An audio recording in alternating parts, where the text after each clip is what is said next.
بسم اللہ الرحمن الرحیم. عن زید بن حارثة رضی اللہ تعالی عنہ قال قال رسول اللہ صلی اللہ علیہ وسلم من قال استغفر اللہ العظیم الذی لا الہ الا هو الحی القیوم واتوب الیہ غفر له وإن كان فر من الزحف رواہ الترمذی. محترم حضرات، اس سے پہلے آپ کے سامنے اذکار کے فضائل بیان کرتے ہوئے بسم اللہ، سبحان اللہ، الحمدللہ، لا الہ الا اللہ، اللہ اکبر، ان کلمات کو پڑھنے کے کیا فائدے ہیں آپ کے سامنے بیان کی گئے. آج کے درس میں استغفر اللہ، کثرت سے اللہ رب العالمین سے استغفار کرنے کا کیا فائدہ ہے. استغفار کرنے کے لیے کتاب و سنت میں بہت ساری جامع دعائیں ہیں. ہم اپنے الفاظ میں کتنا بھی کوشش کریں اس طرح سے ہم اللہ سے مغفرت نہیں مانگ سکتے جتنے بہتر انداز میں قرآن اور حدیث میں جو استغفار کی دعائیں ہیں اس میں ذکر ہیں. کسی موقع پر انشاءاللہ وہ استغفار کی دعائیں انشاءاللہ آپ کے سامنے ذکر کی جائیں گی. آج استغفار کی اہمیت آپ کے سامنے بیان کی جائے گی. جو ذکر میں نے آپ کے سامنے پیش کی ہے یہ ترمذی اور ابو داؤد کی حدیث میں ہے. آپ صلی اللہ علیہ وسلم نے کہا کہ اگر کوئی شخص یہ ذکر پڑھتا ہے، اس طرح سے اللہ سے استغفار کرتا ہے، استغفر اللہ العظیم، استغفر اللہ العظیم الذی لا الہ الا هو الحی القیوم واتوب الیہ، یہ ذکر ہے. نبی صلی اللہ علیہ وسلم نے کہا غفر لہ، اس کے گناہ معاف کر دیے جائیں گے. وَإِن كَانَ فَرَّ مِنَ الزَّحْفِ، اگرچہ وہ جنگ سے بھاگ گیا ہو. جنگ سے بھاگنا ایک بہت بڑا گناہ ہے.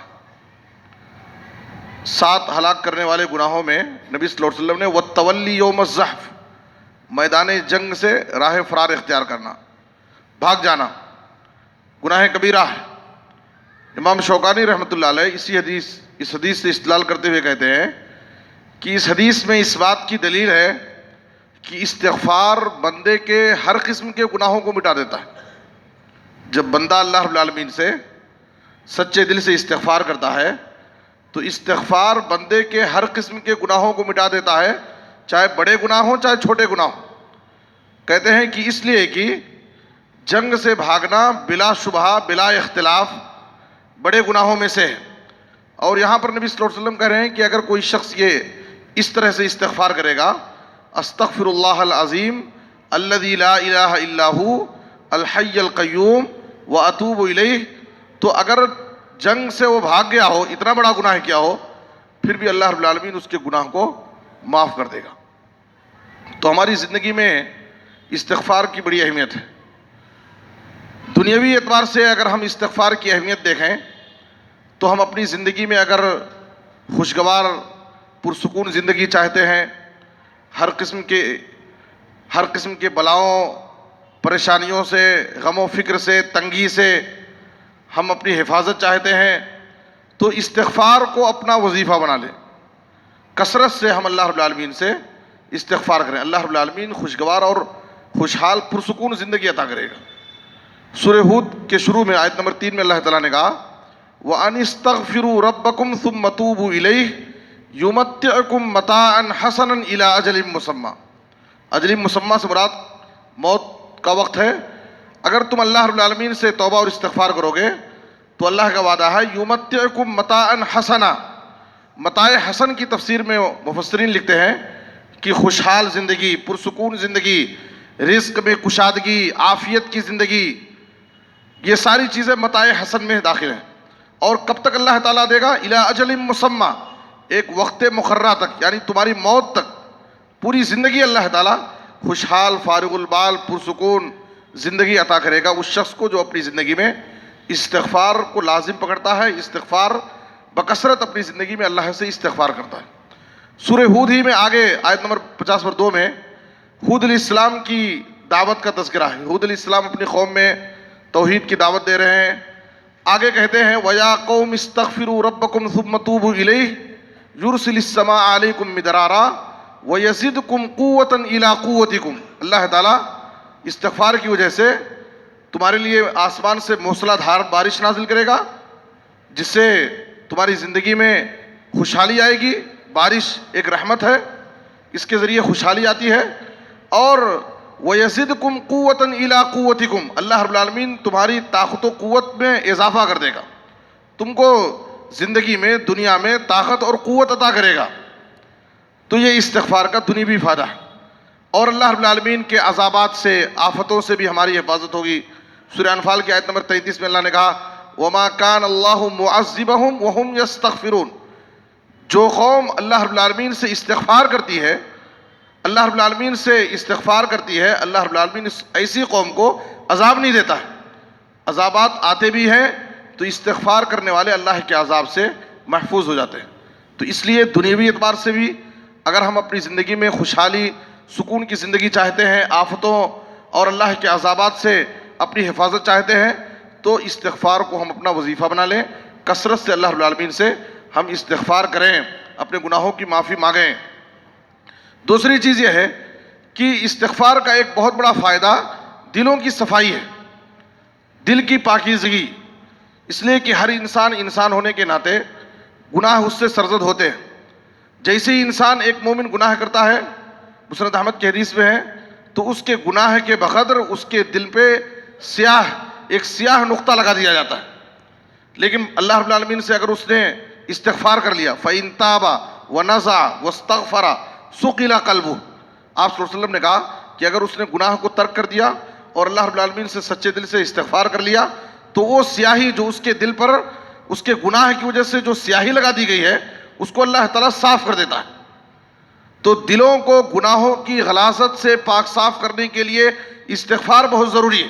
لیکن ایک انسان گناہ پر گناہ کرتے جا رہا ہے، اللہ سے توبہ اور استغفار نہیں کر رہا ہے، تو دل کی سیاہی وہ بڑھتی جاتی ہے، یہاں تک کہ پورا دل گناہوں سے کالا ہو جاتا ہے، پورا زنگ آلود ہو جاتا ہے۔ اور اسی کو اللہ رب العالمین نے قرآن میں ران کہا ہے، سورہ مطففین کی آیت نمبر 14 میں کَلَّا بَلْ رَانَ عَلَىٰ قُلُوبِهِمْ مَا كَانُوا يَكْسِبُونَ۔ ان کے گناہوں کی وجہ سے، ان کی بدعمالیوں کی وجہ سے اللہ رب العالمین ان کے دلوں پر زنگ لگا دیتا ہے۔ تو اس لیے دلوں کو گناہوں کی غلاظت سے پاک صاف رکھنے کے لیے ہمیں اللہ رب العالمین سے کثرت سے استغفار کرنا چاہیے۔ اور آپ کو معلوم ہونا چاہیے کہ آخرت کی کامیابی کے لیے دل کی صفائی ضروری ہے۔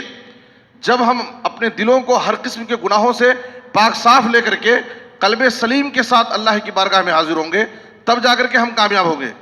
ابراہیم علیہ السلام اللہ سے دعا کرتے ہیں وَلَا تُخْزِنِي يَوْمَ يُبْعَثُونَ يَوْمَ لَا يَنْفَعُ مَالٌ وَلَا بَنُونَ إِلَّا مَنْ أَتَى اللَّهَ بِقَلْبٍ سَلِيمٍ۔ سورۃ الشعراء کی آیت نمبر 80 پر 7، 80 پر 8، 80 پر 9، 3 آیتیں ہیں۔ اے میرے رب، تو قیامت کے دن، جس دن سارے لوگ اٹھائے جائیں گے، اس دن مجھے رسوا نہیں کرنا۔ جس دن نہ مال کام آئے گا، نہ اولاد کام آئے گی، وہی شخص اللہ کے پاس کامیاب ہوگا۔ إِلَّا مَنْ أَتَى اللَّهَ بِقَلْبٍ سَلِيمٍ، جو اللہ کے پاس قلب سلیم کے ساتھ آئے گا، پاک صاف دل لے کر کے آئے گا۔ تو اگر ہم اپنے دلوں کو قلب سلیم بنانا چاہتے ہیں، اپنے دلوں کو ہر قسم کی غلاظت سے پاک صاف کرنا چاہتے ہیں، تو ہمیں اپنی زندگی میں بار بار استغفار کرنا چاہیے، استغفار کو لازم پکڑنا چاہیے۔ اور تیسرا بڑا فائدہ آخرت کی کامیابی کے لیے، اپنے گناہوں کی بخشش کے لیے، دخول جنت کے لیے استغفار بہت ضروری چیز ہے۔ ہم اپنی زندگی میں کتنے بھی گناہ کیے ہیں، اللہ کی رحمت سے ہمیں مایوس ہونے کی ضرورت نہیں ہے۔ اللہ کا وعدہ ہے لا تقنطوا من رحمت اللہ ان اللہ یغفر الذنوب جميعا۔ ایسے ایسے استغفار کے دعائیں ہیں، اذکار ہیں، جن کو پڑھنے سے اللہ رب العالمین ہمارے بہت سارے گناہوں کو معاف کر دے گا۔ تو اس لیے گناہوں کی مغفرت کا ایک بہت بڑا اہم ذریعہ استغفار ہے۔ اور آخرت میں اگر کوئی بندہ یہ چاہتا ہے، نبی صلی اللہ علیہ وسلم نے کہا طبرانی اور بہقی کی حدیث میں من احب ان تسرہ صحیفتہ فلیکثر فیہا من الاستغفار، جو شخص یہ اس بات کو پسند کرتا ہے کہ قیامت کی دن جب اپنے نام اعمال کو، اپنے نیکیوں کے رجسٹر کو دیکھے اور اس کا نام اعمال اس کو خوش کر دے، نام اعمال دیکھنے کے بعد وہ اپنی نیکیوں کو دیکھ کر خوش ہو جائے. اگر کوئی شخص اس بات کو پسند کرتا ہے تو اسے چاہیے کہ اپنے نام اعمال میں، اپنے نیکیوں کے دفتر میں زیادہ سے زیادہ استغفار کو درج کرائے، زیادہ سے زیادہ اپنی زندگی میں استغفار کرے، تاکہ اس کے نام اعمال میں، اس کے نیکیوں کے رجسٹر میں استغفار زیادہ سے زیادہ پائے. اس لیے کہ جب وہ اپنے نام اعمال کو دیکھے گا اور اس میں استغفار زیادہ سے زیادہ پائے گا تو دیکھ کر کے خوش ہو جائے گا اور اس کی کامیابی کی یہ دلیل ہوگی. آخری بات جو مجھے ذکر کرنا ہے، استغفار کے ہم جہاں بہت سارے صیغے اور بہت سارے اذکار اور دعاؤں کا اہتمام کریں، خاص طور پر صحیح بخاری کی حدیث میں آپ صلی اللہ علیہ وسلم نے سید الاستغفار پڑھنے کی ہمیں تعلیم دی ہے، اور صبح و شام سید الاستغفار ہم پڑھنے کا اہتمام کریں. نبی صلی اللہ علیہ وسلم نے کہا کہ اگر کوئی شخص سید الاستغفار صبح ایک مرتبہ پڑھ لیتا ہے، شرط یہ ہے اللہم انت ربی لا الہ الا انت خلقتنی وانا عبدک وانا علی عہدک، پوری دعا آپ کو بورڈ میں لگا ہوا ہے. اگر کوئی شخص اس سید الاستغفار کو صبح ایک مرتبہ پڑھتا ہے، شرط یہ ہے موقناً بہا، یقین کے ساتھ پڑھنا. کس چیز پر یقین کے ساتھ؟ دو چیزیں ہیں. ایک تو اس دعا کے اندر جو باتیں ہم اللہ سے ذکر کرتے ہیں، یعنی اے اللہ، اللہ رب العالمین کی الوہیت کا اقرار کرتے ہیں، تو ہی میرا سچا معبود ہے.